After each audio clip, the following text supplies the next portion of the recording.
Today, we're going to review the Corona Cero. It's from the same beer company as Corona Extra, and it's one of my favorite alcohol-free beers on the market, and this review is going to tell you why.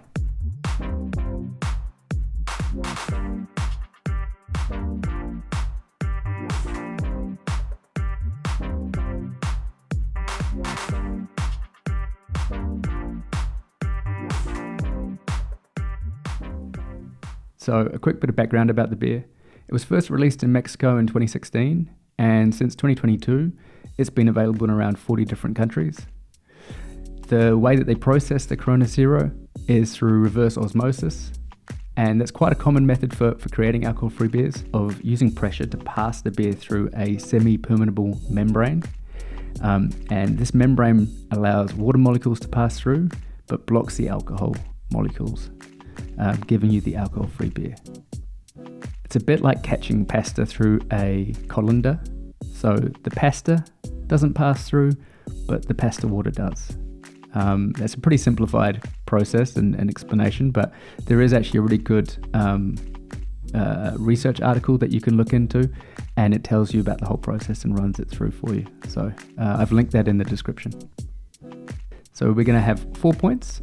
One will be appearance, the next will be aroma, then taste, then an overall review, and from there we're going to have 25 points to see how the beer does.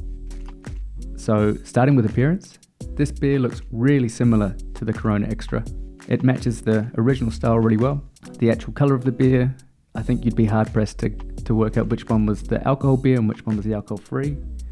And also when you're pouring it out, it produces really good foam. It's not too foamy, not too much like an ice cream, which can sometimes happen with alcohol-free beers, but also it's not flat. So it produces really good head, and like I say, I think you'd be really hard-pressed to notice the difference between an alcohol beer from Corona and the alcohol-free version.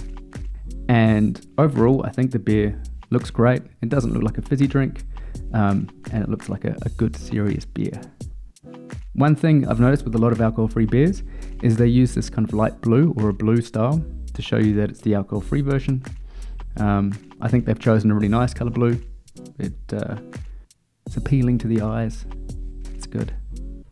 So overall for appearance, I'd give this a 4 out of 5 stars. So the next point is aroma.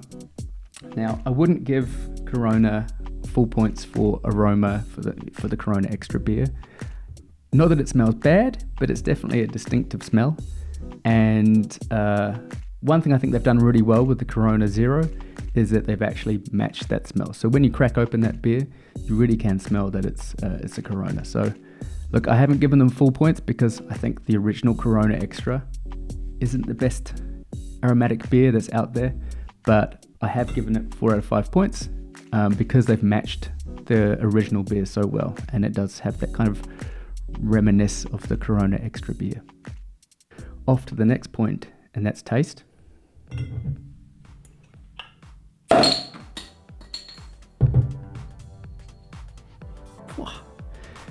That's actually a little bit scary.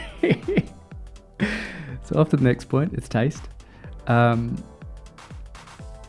this is probably the most important of all the points. So in my points process, this actually has 10 points rather than just 5. And, obviously if it doesn't taste good, the whole point of the beer is kind of not there. So it's why I have a bit more weight to the taste. I have been tasting this ice cold out of the freezer or fridge. So I do know what it tastes like cold. This is a little bit warm, but nevertheless, it still tastes good even warm. Matches the original flavor of the Corona Extra, which is for me a really important point. It's just a really tasty beer.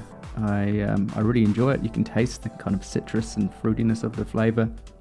A little bit malty, but otherwise really, really good.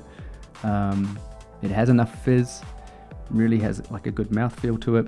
So it's just overall a really good match to the Corona Extra. So I really, really enjoy this beer. Matches well with kind of like a summer barbecue or some fish or some chicken, and like can't fault it. I really think it's a great beer. That's why for the Corona Cero, I've actually given it 5 out of 5 stars. It may not be the taste for everyone, but because they've matched it so well to the original Corona Extra, and it doesn't actually have that strange aftertaste that a lot of alcohol-free beers have. And I've actually given it 10 out of 10. Just to get that right, because I did say 10 points. Look at that. 10 out of 10. Great beer. So then finally, overall, 5 out of 5 points. Reason for this is it's easy to buy, so it's in lots of shops. The bottle itself doesn't look too fruity, too silly. It looks like a serious beer. Means I can turn up to the barbecue without feeling like I'm bringing along a fizzy drink. It tastes really good, doesn't have a strange aftertaste, looks good, and like I say, it's an easy one to go out and grab from the supermarket. You don't have to go to any special seller or specialist to be able to get this beer. So 5 out of 5 points for me for overall. So to wrap it up, like I say, this is one of my favorite beers in the market right now. It's my go-to beer. It's easy to get from the supermarket. It tastes really good, matches the original beer. It's something that I'm happy to open up and drink in the afternoon, or if I'm taking it to a barbecue or a friend's place. And yeah, I'd love to hear your thoughts. Thanks for watching, and see you next time.